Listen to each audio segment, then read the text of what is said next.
निशा की 2 महीने पहले ही शादी हुई है। ससुराल पक्ष में पति के अलावा सास ससुर और ननद नेहा है। नेहा की शादी हो चुकी है। निशा के पति सिक्योरिटी कंपनी में फील्ड ऑफिसर की नौकरी करते हैं। हफ्ते में ही घर आ पाते हैं और ससुर जी बैंक में कार्यरत हैं। सुबह जाते हैं और शाम को घर आते हैं। घर में निशा और सास कमला जी ही रहती हैं। वैसे तो निशा को सास से कोई शिकायत नहीं है, लेकिन जब भी निशा खाने को बैठती तो सास टुकुर टुकुर देखती।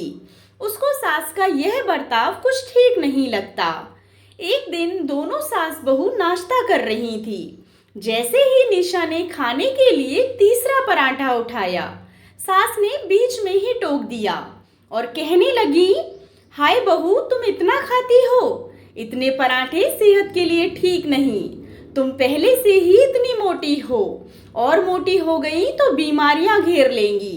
अभी तो तेरी उम्र ही कितनी है, बेटा बुरा मत मानना। निशा कहने लगी, मम्मी जी, मुझे आलू के पराठे बहुत पसंद हैं। जब तक 4-5 ना खा लूं पेट ही नहीं भरता। वैसे भी मम्मी जी, घर में बनी चीजें पौष्टिक होती हैं। ऐसा कुछ नहीं है। निशा ने कई बार कोशिश भी की सास के साथ बैठकर खाना ना खाने की, लेकिन सास को मना करने की हिम्मत ही नहीं कर पाई, क्योंकि अभी उसको आए ज्यादा वक्त भी नहीं हुआ था।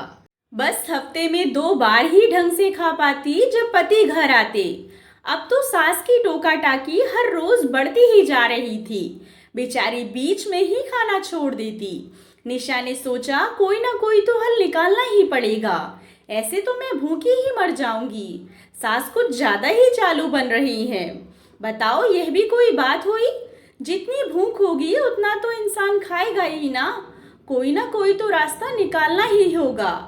पूरे दिन तो सास घर का सारा काम करवाती है और खाने बैठो तो बहुत ज्यादा चावल मत खा, ज्यादा बटर मत लगा। क्यों ना जब सासू माँ दोपहर में अपनी सहेलियों के साथ गप्पे लड़ाने जाती हैं, उस समय कुछ अपनी पसंद का अच्छा सा बनाकर खाया जाए। दूसरे दिन उसने ठीक वैसा ही किया। अपनी मनपसंद का व्यंजन बनाया और जी भर कर खाया। अब तो वह हर रोज ऐसा ही करने लगी और मन ही मन मुस्कुराकर सोचने लगी, मम्मी जी, आप डाल डाल तो मैं पात पात। यह खाने का सिलसिला यूं ही चलता रहा।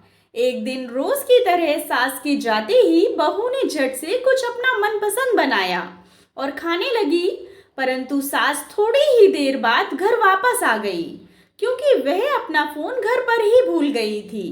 सास ने निशा को पुलाव खाते हुए देख लिया और कहने लगी, वाह बहू, अब तो तुमने हद कर दी। तुम मेरे पीछे यह करने लगी। तभी मैं भी सोचूं, लगता है कि बहू को मेरी बातों का असर है। आजकल कम खा रही है। मैं तो तेरे भले के लिए ही कहती हूँ और तुम चोरों की तरह मेरे पीछे खाने लगी। तुमने तो कमाल ही कर दिया। तुम तो बड़ी चटोरी निकली। सास जोर से चीखी।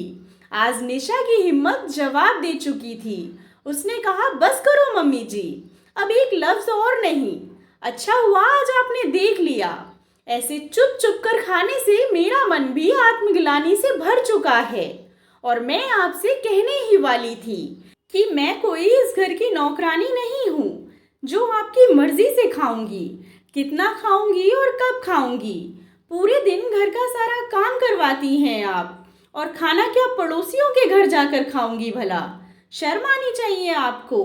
खाने पर बैठते ही आपकी टोका टाकी शुरू हो जाती है। मैं कोई बच्ची नहीं हूँ, सब समझती हूँ। और हाँ, कान खोल कर सुन लीजिए, आगे से टोका टाकी करना तो दूर की बात है, मेरे साथ खाने की कोशिश भी मत करना, वरना मेरे दिल में जो बची कुची इज्जत है ना आपके लिए, वह भी चली जाएगी। सास का तो मानो काटो तो खून नहीं, वह वाली हालत हो गई। निशा ने अपनी सास की तो बोलती ही बंद कर दी और उस दिन के बाद सास ने निशा के साथ खाना तो दूर टोकना भी छोड़ दिया। दोस्तों, कई बार सास ऐसे हरकतें करके बहू को बोलने पर मजबूर कर देती हैं।